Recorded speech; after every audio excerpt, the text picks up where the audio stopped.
La Rachel d'or.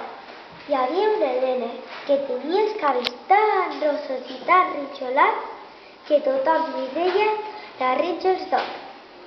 Un dia que passejava per el bosc, caminar que caminarà, es va perdre. Va veure una casa i sense pensar-s'ho dues vegades hi va entrar.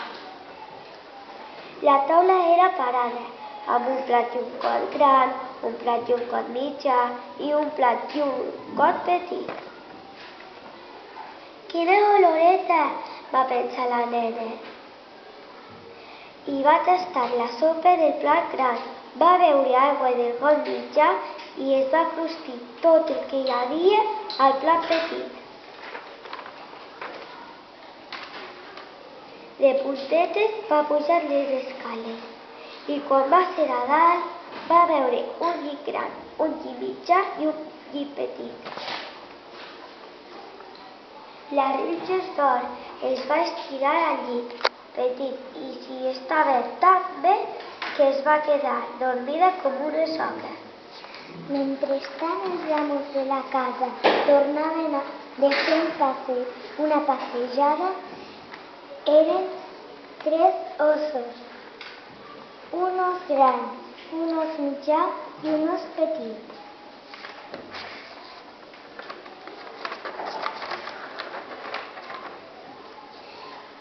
I l'os gran va dir amb una veu agressuda: "Qui ha tastat la meva sopa?" I l'os mitjà va dir amb la seva veueta mitjana: "Qui ha begut aigua del meu got?"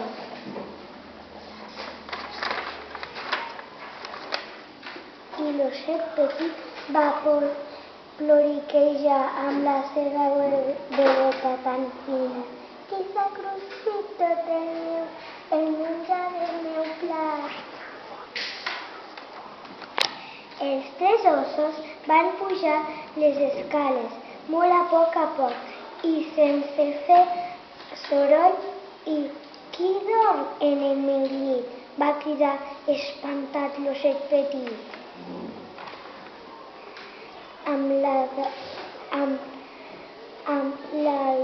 l'aldarull, la nena es va despertar i quan va veure els 3 ossos allà drets mirant-la,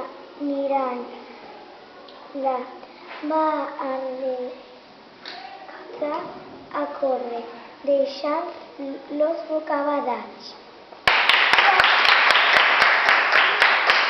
Quan la foguera s'ha apagat, la